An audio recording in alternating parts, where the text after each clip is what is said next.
किसी स्वामी ने कहा है कि एकाग्रता सफलता की चाबी है। जब आप अपनी ऊर्जा को एक दिशा में लगाते हैं तब असंभव भी संभव हो जाता है। दोस्तों, आगे स्वामी जी की 3 कहानियों में हम देखेंगे कि कैसे सभी जगह से ध्यान हटाकर एक काम में ध्यान कैसे लगाया जाता है।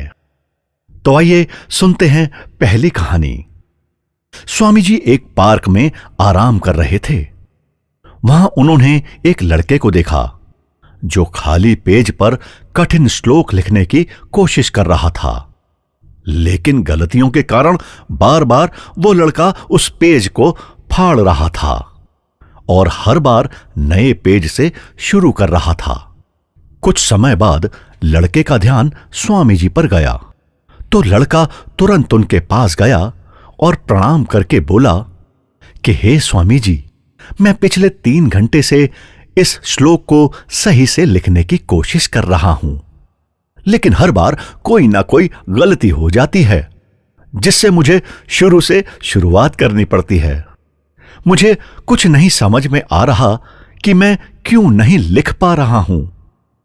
इस पर स्वामी जी मुस्कुराए और बोले, बेटा, केवल ध्यान की कमी के कारण ऐसा हो रहा है, क्योंकि एक साधारण इंसान अपनी ज्यादातर ऊर्जा बेकार की बातों और आदतों में लगा देता है, इसलिए लगातार मन भटकता है। ध्यान से काम करने का मतलब है अपनी पूरी ऊर्जा एक जगह पर लगा देना, और जब बार बार तुम ऐसा करोगे तो मन इसके लिए तैयार हो जाएगा और फिर वो गलती नहीं दोहराएगा।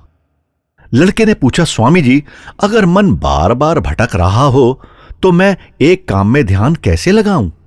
इस पर स्वामी जी ने पूछा कि तुम लिखते समय जरूर किसी व्यक्ति या घटना के बारे में सोच रहे होते हो। लड़के ने कहा, हां गुरुजी, आज छुट्टी के दिन सबको बाहर खेलने का समय मिलता है, लेकिन मुझे यह काम पूरा करना है, शायद इसलिए मैं ठीक से ध्यान नहीं लगा पा रहा। स्वामी जी ने कहा, ठीक है, अब इन सरल तरीकों को समझो, फिर तुम अपने काम को मन लगाकर कर सकोगे। लगातार गहरी सांस लो।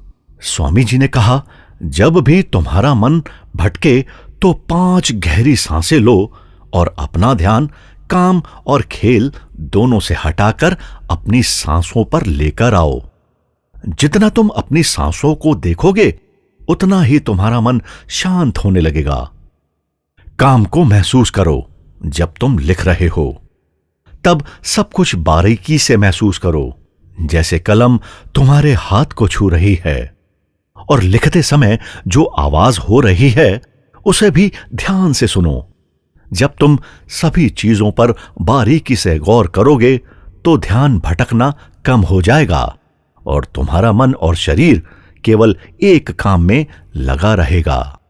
तुम्हारा ध्यान काम पर इतना केंद्रित हो जाएगा कि तुम्हें समय का पता भी नहीं चलेगा। तभी लड़के ने स्वामी जी की बात मानी और गहरी सांस लेते हुए फिर से लिखना शुरू किया, तो उसने पाया कि अब उसकी गलतियां कम हो रही थीं और उसका काम भी जल्दी पूरा हो गया। उसने स्वामी जी को धन्यवाद कहा।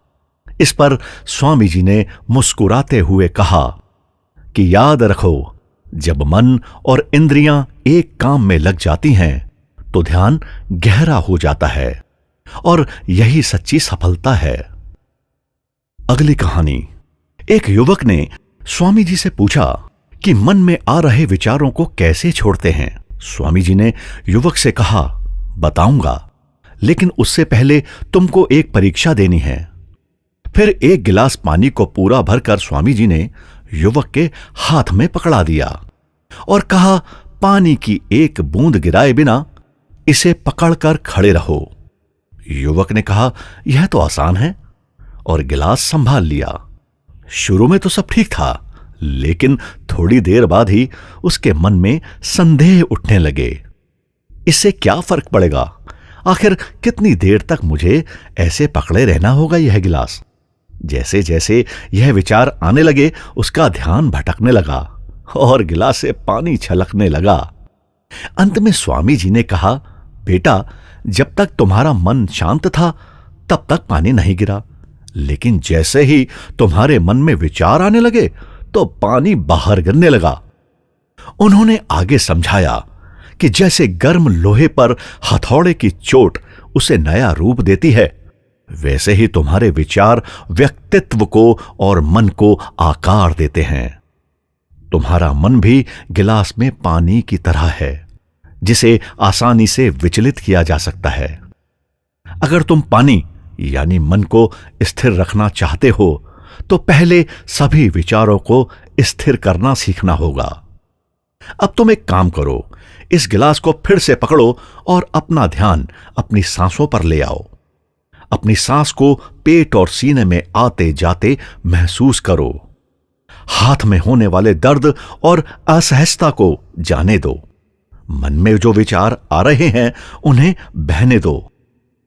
खुद को याद दिलाओ कि तुम विचार नहीं हो, बल्कि उन्हें दूर से देखने वाले इंसान हो।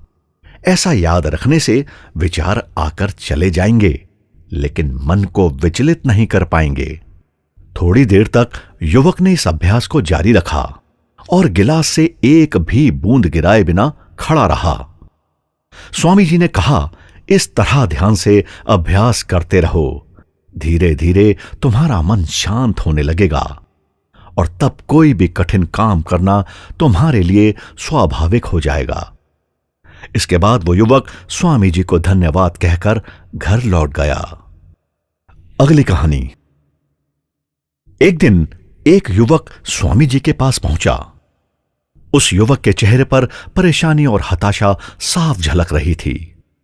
उसने स्वामी जी से कहा कि स्वामी जी, मैं बहुत समय से परीक्षा की तैयारी कर रहा हूं। कई बार कोशिश की, लेकिन हर बार असफल हो जाता हूं। मुझे समझ नहीं आ रहा कि मुझसे कहां गलती हो रही है। स्वामी जी ने उसकी बातें ध्यान से सुनी। फिर पूछा, क्या तुम सच में परीक्षा पास करना चाहते हो? तो युवक बोला कि हां स्वामी जी, मैं बहुत मेहनत करने के लिए तैयार हूं। मुझे बस आप इतना बता दीजिए कि मुझे क्या करना होगा। स्वामी जी उसे अपने साथ एक खाली जगह पर ले गए, जहां एक पुरानी मोमबत्ती और माचिस रखी थी।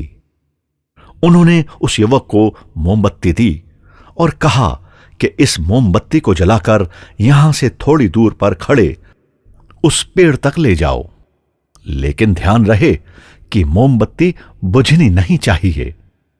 स्वामी जी यह कहकर वहां से चले गए। युवक ने माचिस से मोमबत्ती जलाई और धीरे धीरे मोमबत्ती लेकर पेड़ की ओर बढ़ने लगा। रास्ते में हल्की सी हवा चली, जिससे मोमबत्ती की लौ हिलने लगी। युवक ने उसे बचाने की पूरी कोशिश की, लेकिन मोमबत्ती बुझ गई। युवक वापस आया, मोमबत्ती फिर से जलाई और चल दिया दोबारा उस पेड़ की तरफ। कई बार उसने यह प्रक्रिया दोहराई, लेकिन हर बार हवा का हल्का झोंका मोमबत्ती की लौ को बुझा देता। आखिर में थका हुआ युवक हाथ में बुझी हुई मोमबत्ती पकड़े वापस चला आया और निराश होकर बोला कि हे स्वामी जी, मैं इसमें भी असफल रहा। स्वामी जी ने युवक से मुस्कुराते हुए कहा, क्यों? तुम्हें बस मोमबत्ती जलाकर थोड़ी दूर ही तो चलना था। युवक ने धीरे से कहा, स्वामी जी, मैंने कोशिश तो की, लेकिन हवा के कारण लौ बार बार बुझ जाती है।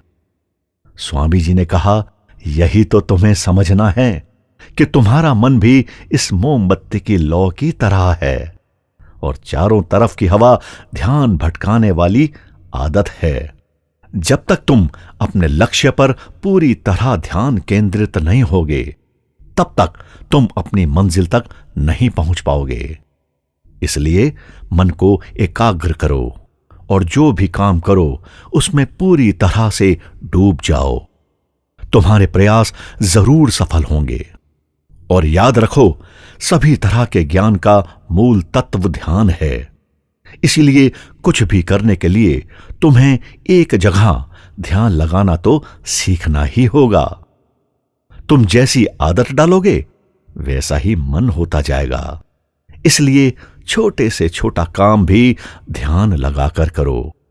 ऐसा करने से मन का स्वभाव बदल जाएगा और तुम्हें सफलता अवश्य मिलेगी। दोस्तों, अगर इस कहानी ने आपकी किसी भी उलझन को सुलझाया हो तो हमें कमेंट्स में जरूर बताएं और वीडियो को लाइक करके एक ऐसे दोस्त को शेयर करें जिसके जीवन में यह वीडियो काम आए। और साथ में हमारे इस चैनल को सब्सक्राइब करना ना भूलें।